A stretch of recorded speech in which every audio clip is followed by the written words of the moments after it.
DICE recently released Combined Arms, a co-op mode that was promised as part of their free post-release content service, Tides of War. Despite its name, it doesn't actually feature any of the Combined Arms experience, which I think is kind of one of few key features of what defines a battlefield. It's instead just infantry on infantry, with the occasional vehicle or two showing up for the enemy. Sure, there's other ways to justify the name, I suppose, but it's just kind of a minor point that really stuck out at me. The co-op mode itself doesn't really live up to a lot of the things that DICE quite heavily hinted at before, or you could even say promised before. For one, you don't get any AI players filling out your squad if you start up the mode by yourself or without a full squad. There's no matchmaking for co-op, which means you have to have people you already know and have on your friends list starting up the mode with you, or you're kind of stuck playing with whatever you got until the end of the round, which is, I think, something that greatly detracts from one of the very few positive things about the mode that I'll get to later. The AI for the co-op seems like it was largely carried over from single player, which means they kind of have all those same silly behaviors and mannerisms, just kind of running around between covers when there's no real reason to. Their medics do kind of go for revives, and they do kind of try and retreat and reposition when necessary, which is, I guess, all of it is kind of fine and dandy, if not for the fact that they're also really, really ineffective in actual combat. The AI seem to have a lot of animation triggers or in-game vocal cues that they kind of seem to cycle through very often, especially when they first see you. Even when the most obvious thing should be to just shoot at you. And that mixed with the combined inherent delay I think they built in before they start shooting to make them, tolerable in terms of difficulty, because after all, they are aiming as bots, with AI. It just means that they just seem kind of stupid, even on the hardest difficulty a lot of the times. And they really won't be challenging, even if you're a solo player running through the missions until they're literally swarming you from every direction with absolutely no way for you to hide behind any cover while you just reload. This kind of does mean that all of the missions leading up to the extraction portion, which is kind of when you do your final stand and hold a certain area for a certain amount of time after building fortifications and whatever, are completely and all too easily doable, even in the hardest difficulty, by a single player. And bear in mind the number of enemies that are present on the map doesn't seem to really scale at all to the number of players actually playing. They only really scale to the difficulty settings: easy, medium, and hard. The extraction portion at the end of the mission, even on the hardest difficulty, like half of them can be done by a single player.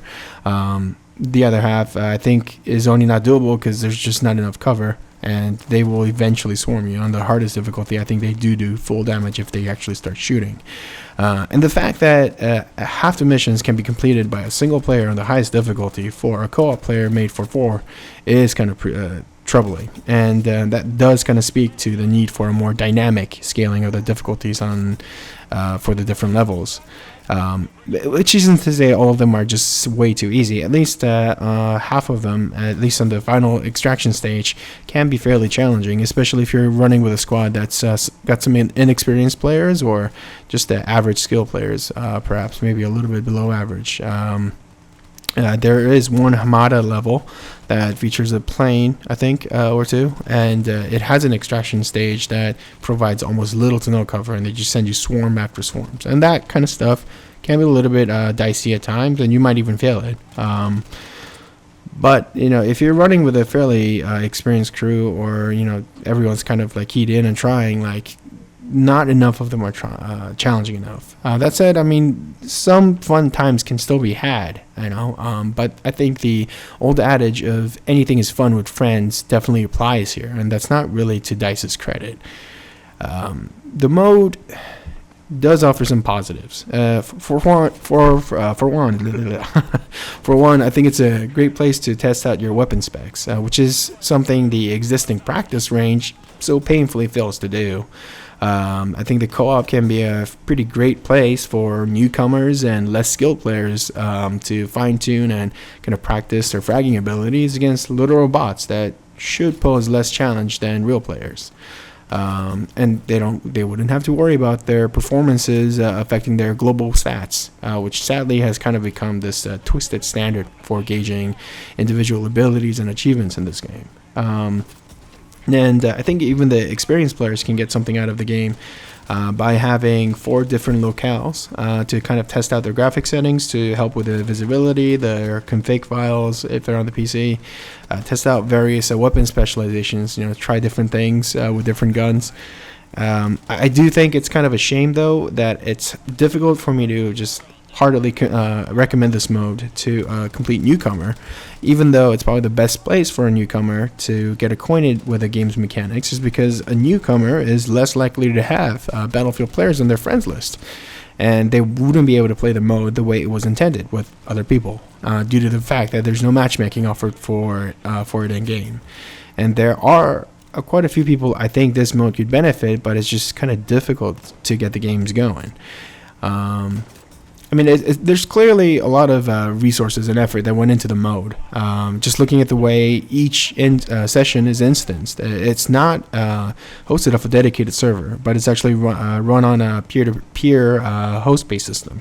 One could say that choice is questionable or detestable, depending on who you ask, but I think for a mode of this scale, I think it's a perfectly acceptable solution, and one that clearly took time to develop and implement for Battlefield 5. And for a backend that never really saw any large-scale testing, it did seem to work fairly well.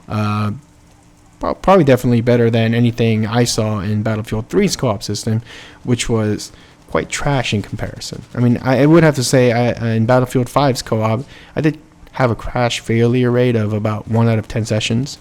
And if I actually start counting people starting to get stuck on loading screens, probably 1 out of 5. But the point is that there was real share of effort being put into the project. The new backend, all the scripting that goes into it, cutting the maps, retweaking the AI a little bit to make it work in co-op, and blah, blah, blah, blah. There's an actual team of people that I can only assume to be fairly intelligent and qualified that are working on these things, and all I can feel when I see what we get, which is a co-op that just hardly stands up to co-ops in other multifaceted games like Call of Duty or Halo, is the feeling that they were kind of really more worried about ticking off the box on the checklist of things they promised for Tides of War before the game came out. And the state of the game, the state of the co-op doesn't really help my growing suspicion that DICE and EA both have kind of simply moved on, while leaving just a skeletal crew, the minimum that is needed to get the checklist done.